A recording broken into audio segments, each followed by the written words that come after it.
trying to get just from our team tent setup to the course, to the start, took about 20 minutes. And that's because you're bombarded by drunk people.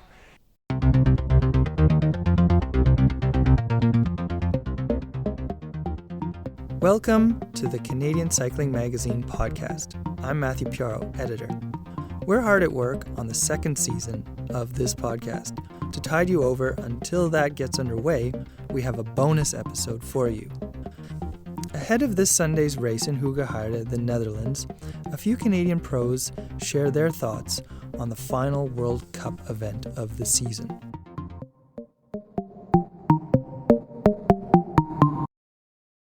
Three of the riders you'll hear from are set to compete on Sunday. Those riders are Canadian champions Michael Vandenham and Magali Rochette, as well as Ruby West, the under-23 Pan Am champ. First, though, some thoughts on Holland and Hoogerheide from the rider you heard at the very start of the episode, Aaron Schooler. He's a veteran cyclocrosser who spent 3 years living and racing in Europe. Hi, I'm Aaron Schooler, former professional cyclocross rider. Aaron, you were based in Europe for quite some time and you raced all over the place, and including the Netherlands. Can you tell me what it's like racing cross in the Netherlands? Yeah, so one of the things, I got to live in Germany for 3 years, which is really close to racing in Belgium and the Netherlands. Part of the reason of being there is because we're close to the World Cups. The World Cup that I've raced the most has got to be Hoogerheide probably. It's the first World Cup that I raced when I started going over to Europe. When they did it a number of years ago, they basically have a World Cup there every year, and yeah, it's quite a bit different than here. It's even if it's dry, it's really muddy. It could be frozen there. I've raced it when it's frozen. I've raced it when it's muddy. The driest it's ever been. It's still been a mud bog there. So it's fun. It's fast.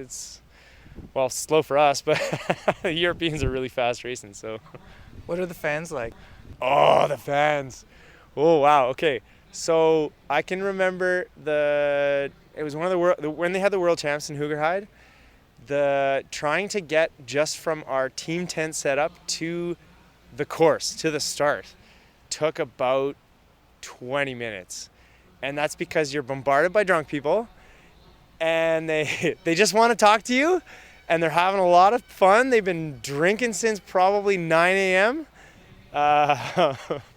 And yeah, so we have to factor that time into our warm-up because we have to warm up at the team tents, and then it takes a while to get to the start. So. Wow, so you have to factor in commute time. Oh yeah. My name is Ruby West, and I race for the Pivot Maxxis powered by Stan's No Tubes team. Racing in the Netherlands is kind of like racing in another world. You would think it would be similar because it's bike racing and you're used to that, but it is so completely different. You're used to racing with people that have smiles on their faces and generally care about your well-being, and then you go over there and it's a free-for-all, and everyone is very kind and nice until you race them, and it's just full elbows out to fight to the death sort of scenario. I'm painting it as a very negative place, but I think it kind of opened my eyes that it's different than North American racing. North American racing is relatively comfortable. You can go and everyone's willing to help you and everyone's there for the greater good, I would say. And over in Europe, it's kind of fend for yourself when you're an outsider. So it's tough. It definitely hardens you up and makes you tougher. And I think if you can survive that, you can survive pretty much anything. Hey, I'm Michael Vandenham with the Easton Giant, presented by TLC Cyclocross Team, and I'll tell you a little bit about what it's like to race in the Netherlands. My experiences is the Dutch fans are a little more jovial, for lack of a better term, than the Belgians. They like to have a good time. They usually have marching bands and trombones and all sorts of goofy stuff going on. The race I've done most often in the Netherlands is Hoogerheide. I've done Valkenburg before too, but in general, really fun atmosphere, people having a blast, and certainly drinking their fair share of the Netherlands' finest ales. Typically course conditions, especially in Hoogerheide, incredibly heavy course if it does rain, and I would say it rains 4 times out of 5 out there, and if it's not raining, it's frozen solid. It's what you would call a classic cyclocross course, a true mudder, mud up to the ankles. I don't know how else to put it. It's exactly what you imagine when you think about European cyclocross. That's Hoogerheide. Magali Rochette, can you tell me what it's like racing cross in the Netherlands?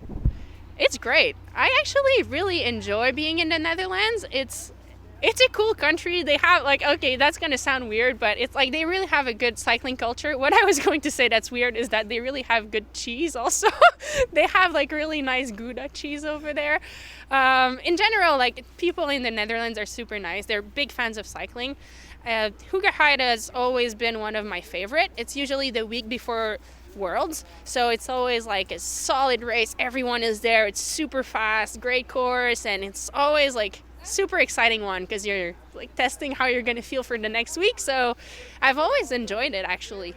Another cool thing is that if you spend a week in the Netherlands before or after the race in Hoogerheide, there's a bunch of forests that are awesome to train for cyclocross, which not everyone knows, but there's so many bike paths, bike paths everywhere, but sometimes bike paths leads to really cool forests where there's trails that are perfect for cyclocross and sand and stuff like that. So it's really cool. I'm really looking forward to go back there.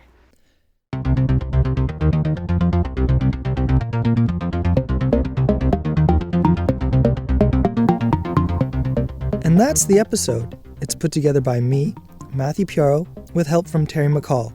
It's produced by Adam Killick. He also composed the music. Special thanks also go to Ontario Creates for its support.